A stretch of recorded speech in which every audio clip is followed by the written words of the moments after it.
वो नाक रगड़वाए, बाल बनवाए, चोटी कटवाए, उसमें थोड़ी कमी किए। 20-20 लाठी इनको पीटना भी चाहिए था। संविधान इनको पढ़ने का ढंग नहीं है, चले भागवत बांचने।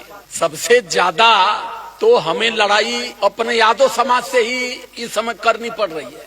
इतना नहीं, हम तो यहाँ तक सुने हैं कि जो कथा करने के लिए बुलाया था वो अपनी भाभी से मूत्र मंगवाया और मूत्र मंगा के इनके कपार पर छिड़का, कहा कि अब तुम ब्राह्मण हो गए, जाओ पवित्र हो गए। कि ये चले हैं हिंदू राष्ट्र बनाने। ये हिंदू राष्ट्र और राम राज की अभी थोड़ी थोड़ी शुरुआत हो रही है। ये उनको बुलाया समाज, उनको खिलाया समाज, उनको लाद लाद देता, ये खा के चिकना के इसी समाज के ऊपर पेशाब कर। यादव अगर कन्हैया के वंशज हैं तो इनको ऊपर मूत्र छिड़क करके इनको पवित्र क्यों किया जा रहा है? इसका मतलब कि कन्हैया को किया गया है। संविधान इनको पढ़ने का ढंग नहीं है, चले भागवत बांचने। सबसे ज्यादा तो हमें लड़ाई अपने यादव समाज से ही इस समय करनी पड़ रही है। आज हमारे चैनल पर विराम महासंघ के राष्ट्रीय अध्यक्ष आदरणीय श्रीमान राजकुमार यादव जी व उनके सहपाठी सीमा कौशल जी, आप दोनों लोगों का हार्दिक अभिनंदन है हमारे चैनल पर। सादर जय भीम, नमो बुद्धाय, बहुत बहुत साधुवाद भैया। सर, इटावा में अहेरपुर में यूपी में पड़ता है सर, वहाँ पे भागवत कथा में कथावाचक ओबीसी समाज से यादव निकला तो ब्राह्मणों ने उसके बाल मुड़वाए और नाक रगड़वाई। तो आप क्या कहना चाहेंगे ब्राह्मणों के लिए? हम तो उन ब्राह्मणों को धन्यवाद देंगे और क्या। वो नाक रगड़वाए, बाल बनवाए, चोटी कटवाए, उसमें थोड़ी कमी किए कि 20-20 लाठी इनको पीटना भी चाहिए था। तो यादव समाज गोबर खाने के लिए बना है? यहाँ यादव समाज है ही नहीं, यहाँ सारे लोग मानव समाज हैं। यादव समाज, पटेल समाज, कोयरी समाज, राजभर समाज, चमार समाज, ये तमाम समाज बना। कहते हैं कि कन्हैया के वंशज हैं यादव। यादव फूल के गुड़बाड़ा बैल कि हमन भगवान कन्हैया के वंशज हैं। तो उसमें चुरकी ना कटाई का हुई का ढंग नहीं है, चले भागवत बांचने। सबसे ज्यादा तो हमें लड़ाई अपने यादव समाज से ही इस समय करनी पड़ रही है। जितना भी समझा रहे हैं वो समझ रहे हैं कि ये पागल हो गया है, ये हम लोगों को बेवकूफ बना रहा है। उन लोगों ने देख लिया, जो ब्राह्मण मंडली थी उन लोगों ने देख लिया कि अब हमारा रोजगार छीना जा रहा है। अच्छा, भागवत में कथा किसकी होती है? कन्हैया की। कथा कौन कर रहा था? यादव कर रहा था। कहते हैं कि कन्हैया के वंशज हैं यादव। यादव फूल के गुड़बाड़ा बैल कि हमन भगवान कन्हैया के वंशज हैं। तो उसमें चुरकी ना कटाई का हुई। हम तो कह रहे हैं यहाँ कन्हैया मनैया कोई पैदा नहीं हुआ है, ये सब कहानियों में दर्शाए गए हैं। ये सब 100% रियल झूठ है और यादव इसी को लेके ढो रहा है। ये गए भागवत कहने की इनको जरूरत क्या है? ये भीम कथा नहीं कर सकते, बुद्ध कथा नहीं कर सकते। हमारे लिए बुद्ध भीम कथा है, हमारे लिए संत गुरु महापुरुषों की कथा है। भागवत कथा हमारे लिए नहीं है। भागवत कथा है, शिव पुराण कथा है, रामायण कथा है, ये जितनी भी कथाएं हैं। कथा का मतलब जानते हैं? जो कल्पना के आधार पर बनाई गई कहानी, उसको कथा कहते हैं। कथा में कोई सच्चाई नहीं होती है। ये सुदामा और कृष्ण की कथा कहने गए, रीजन क्या हुआ? बाल मुड़वाया गया। इतना नहीं, हम तो यहां तक सुने हैं कि जो कथा करने के लिए बुलाया था वो अपनी भाभी से मूत्र मंगवाया और मूत्र मंगा के इनके कपार पर छिड़का, कहा कि अब तुम ब्राह्मण हो गए, जाओ पवित्र हो गए। यादव मानने के लिए तैयार है? यादव अभी छत्री बनने के चक्कर में है कि हम छत्री बनो। ये मानव बनने के चक्कर में नहीं है, ये छत्री बनने के चक्कर में है। यादव, पटेल, मौर्य, राजभर, मल्ला, ये जितनी भी यहाँ ओबीसी के सब भारत के शूद्र लोग हैं। भारत के मूल निवासी लोग हैं, भारत के हक वंचित लोग हैं, भारत के अधिकार वंचित लोग हैं। ये चले हैं ब्राह्मणों का काम करने, हम क्या करें? हमने सिर्फ एक बात कहा है कि मंदिर आपके लिए नहीं बना है, कथा पूजा वार्ता ये सब आपके लिए नहीं है, ये इसे धर्म से बांधा गया है। तो ये धर्म नहीं है, एक धंधा है। और जो अब यही सवाल उठ गया कि ये चले हैं हिंदू राष्ट्र बनाने, ये हिंदू राष्ट्र और राम राज की अभी थोड़ी थोड़ी शुरुआत हो रही है।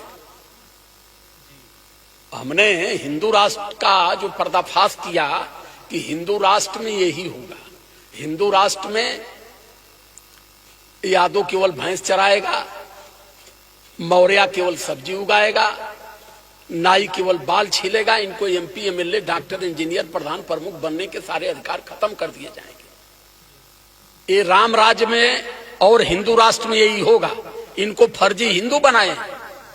मैंने कई बार कहा कि बताओ हमें कि 1925 में इस देश के 85% बहुजन को हिंदू बनाया गया, तो 1925 के पहले आप क्या था? अभी 100 साल नहीं हुआ, अभी 100 साल हिंदू बने इनको नहीं हुआ। अच्छा, मान लो अगर आप हिंदू हो तो सनातन क्या है? पहले ये तो बताएं चुटकीधारी कि यहां हिंदू धर्म है कि सनातन धर्म है? अगर हिंदू धर्म है तो सनातन का मतलब क्या हुआ? अगर धर्म सनातन है तो हिंदू का क्या मतलब हुआ? पहले इस पर जवाब दें। ये मगर हिंदू के लिए आप वो लोग बोलते हैं, मगर यादव भी तो हिंदू हैं, क्यों उनसे इतना नफरत? बन है यादव कपार छिलवा के ऊपरी पर भाभी का मूत्र छिड़काव कैल जाता हो। ये पहली बार की घटना थोड़ा है। अभी मध्य प्रदेश में यादव के ऊपर पेशाब किया गया, आदरणीय अखिलेश यादव जी के घर को गौमूत्र से पवित्र किया गया, उनकी कुर्सी पर गौमूत्र छीटा गया, उनके घर को गंगा जल से धोवाया गया। लेकिन ये समाज देखिए, गुलाम जो धार्मिक गुलामी है, आजातीय गुलामी है, ये आदमी के दिल और दिमाग दोनों को विकलांग बना देती है। धार्मिक गुलामी इतनी खतरनाक है कि आदमी दिल और दिमाग दोनों से विकलांग हो जाता है। अब जैसे हमको कह रहे हैं कि अरे तो पागल हो गए, उनको हम पागल इसलिए नजर आते हैं कि वो दिल और दिमाग दोनों से विकलांग है। दिमाग में सही उनको बैठेगा नहीं। जब आदमी दिल दिमाग से विकलांग हो जाता है धर्म के नाम पर, तो लड़ने का जीवन खत्म हो जाता है। जी सर, यही बात आप बार बार बोलते हैं कि इसी तरह यह समाज रहा, आप लोग नहीं सुधरे तो आपके साथ ऐसा व्यवहार हो सकता है। मगर सर 2 दिन पहले ऐसा हो गया। हम क्या होने वाला है आगे हमें भी जानते हैं, हम सब जानते हैं, लेकिन सब जान के बता रहे हैं। अब समाज उसको समझ नहीं पा रहा है। अब थोड़ा थोड़ा जो बेचारे समझ रहे हैं वो तो बदल रहे हैं, वो तो इनको छोड़ रहे हैं। सिर्फ एक बात हम कहते हैं कि आप ब्राह्मणों से कर्मकांड कराना एकदम टोटल बंद कर दीजिए। वो अपना कर्मकांड अपने करें, आपका कर्मकांड आप स्वयं अपने से करें। न समझ में आया तो हमसे पूछिए कैसे कर्मकांड कराते हैं, कैसे आपकी तेरही खोरसी होगी, कैसे आपका शादी विवाह होगा, कैसे आपके बच्चे का मुंडन होगा, कैसे आपके घर का गृह प्रवेश होगा, हम बताएंगे। उनको क्यों बुलाते हैं? और उनको बुलाते रहेंगे। उनको बुलाया समाज, उनको खिलाया समाज, उनको लाद लाद देता, ये खा के चिकना के इसी समाज के ऊपर पेशाब कर रहे हैं। मुझे तो ऐसा लग रहा है सर, जिस हिसाब से ये लोग बातें और ट्वीट कर रहे हैं इस समय यादव समाज के लोग, लग रहा है कि आप अब आपके बात को लोग बहुत ध्यान पूर्वक सुनेंगे और वही करेंगे जो आप कहेंगे। हम भैया 4 साल से भूकत हैं। जितना इन लोगों ने गालियां दिया हमको, जितना इन लोगों ने अपमान किया हमारा, जितना FIR करा दिए हमारे ऊपर, ये उतनी अगर समझने का प्रयास किए होते तो अब तक ये संभ्रांत यादव हो जाते। ये समझने के लिए हम तो कह रहे हैं, इसी के बात कर रहे हैं कि यादव समाज अगर जन्माष्टमी मनाता है, हम कह रहे हैं कि यादव जब कन्हैया के वंशज है तो शूद्र कैसे हुए? यादव अगर कन्हैया के वंशज हैं तो उनकी चुरकी कटवा करके उनको भागवत कहने का अधिकार क्यों नहीं दिया गया? यादव अगर कन्हैया के वंशज हैं तो इनको ऊपर मूत्र छिड़क करके इनको पवित्र क्यों किया जा रहा है? इसका मतलब कि कन्हैया को किया गया है। ये छोटी घटना नहीं है, ये किसी आदमी के ऊपर मूत्र नहीं छिड़का गया, ये यादव जातियों पर छिड़का गया है। पूरा भारत की जितनी यादव जातियां हैं सबके ऊपर ये महिला का मूत्र छीटा गया है। अगर वो ब्राह्मण होते, आप सवर्ण में होते, तो ये कृत्य उनके साथ नहीं होता। वो जब जैसे पता पाए कि यादव हैं तो समझ गए कि ये शूद्र हैं। यादव माने शूद्र, और शूद्र हैं वो तो कहे भी हैं, ब्राह्मण कह भी रहे हैं कि शूद्र को कहां भागवत कहने का अधिकार है। शूद्र का काम है कि केवल घी मलाई आटा पंडित जी के दे, पंडित जी खा के खूब फिट ठोकाए, ई बैठ के जौन जौन झूठ पाखंड कहत हो सुने, यादव अपन जेब से निकाल के जवन भी 1000 2000 4000 10,000 कथा के बदले में उनके दे दे। लेकिन यादव कथा करके वो पैसा नहीं ले सकता। कृष्ण जन्माष्टमी मनाते हैं यादव, बड़े हर्षों से मनाते हैं, और पूरा चढ़ावा जितना चढ़ता है वो पंडित जी लेके जाते हैं। आपके भगवान की पूजा है, जब आप कन्हैया के वंशज हो, कन्हैया आपके बिरादर हैं, आप जन्मदिन मना रहे हो, तो फिर वहां पंडित की क्या जरूरत है? जन्मदिन कन्हैया की मनाएंगे, पूजा पंडित करेगा, जन्मदिन पंडित कराएगा। ये दिमागी बीमारी है। दिमाग से विकलांग लोग जो हैं वो इस बात को नहीं समझ पा रहे। तो ये घटना समाज के लिए बहुत ही भयावह है। मैं तो कहूंगा कि सरकार के अंदर अगर तहजीब है, न्याय की थोड़ी भी क्षमता है, तो उन लोगों पर कड़ी से कड़ी कार्रवाई करें, दंडात्मक कार्रवाई करें, उन्हें तत्काल जेल भेजें। जी सर, हिंदू तो कृष्ण जी को यादव मानते हैं और भगवान का दर्जा देते हैं, तो यादव से इतना नफरत क्यों करते हैं? अब पूछा ना उन्होंने से पूछा ना यादव से पूछा। हमके तो जितना बतावे के हम बता दे। जी सर, इसी मेरा ये भी ऐसा लग रहा है कि घटना देखकर अब यादव के शादियों में ब्राह्मणों का जाना वर्जित हो जाएगा। अब वर्जित कर देना चाहिए। वर्जित मैं तो कह रहा हूँ कि शादी कैसे होती है न समझ में आए तो मुझसे पूछिए, मैं बताऊं। मैंने तो शादी एक अपनी बेटी की किया था, मैंने ब्राह्मणों को नहीं बुलाया था। शादी हुई, बेटी घर है अपने। लेकिन सवाल यहाँ ये है कि समाज इस बात को समझ नहीं पा रहा, क्योंकि दिल और दिमाग से तैयार नहीं हो पा रहा। उसके मन में एक भय पैदा कर दी गई है। अभी भी ये समाज के दिमाग में इतना डर है कि अरे देवी देवतन के खिलाफ अगर काम करब तो कहीं रतिया के सपना न देखा, कहीं दुर्गा माई आए कि त्रिशूलवा न भूख दे। अभी ये डर रहे हैं। इसलिए मैं कह रहा हूं कि लोगों को जीवटहीन कर दिया गया है।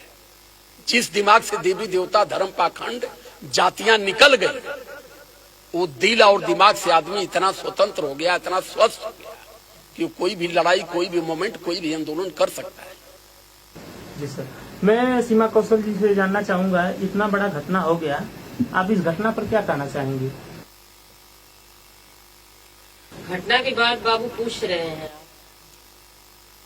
क्या यादव का करवा सकता है, मगर कर क्यों नहीं सकता है? यही बात हम लोग सालों से घूम घूम करके चिल्ला रहे हैं, चीख रहे हैं, बता रहे हैं कि हम लोग न यादव है, न चमार है, न पासी है, न खट्टिक है, न कुर्मी है, लेकिन हमारे ही लोग इस चीज को ढोते हुए अपने आप को कोई यादव मान रहा है, कोई क्या मान रहा है, कोई क्या, अपने आप ये लोग अपने अपने धुन पर अड़े हुए हैं। मानव बनने के लिए कोई तैयार ही नहीं है। यहाँ हम लोग चिल्ला कर कहते हैं कि हम शूद्र समाज के हैं, हम मानव हैं, हम यहाँ के मूल निवासी हैं, लेकिन हमारे ही लोग इस बात को ग्रहण करने के लिए तैयार नहीं है। तो जो ये कार्रवाई जो ये किए हैं ये लोग कर्मकांड, क्या आप यादव हो तो कथावाचक नहीं हो सकते हो? इन्हें 20 बेर समझाते, हमारे आदरणीय सर जी समझाते, यानी राजकुमार यादव जी, हर वीडियो में इनका एक ना एक मैसेज जाता रहता है कि तुम मानव बनो, तुम जातियों से निकल करके मानव बन लो पहले। इस बात को कोई सुनता नहीं, जो सुन गया वो दुरुस्त हो गया। ये लोग खुद को ब्राह्मणवाद व्यवस्था से तय करते हैं कि हमें क्या करना है, तो अपने करने के लिए गए और परिणाम सामने देख रहे हैं आप।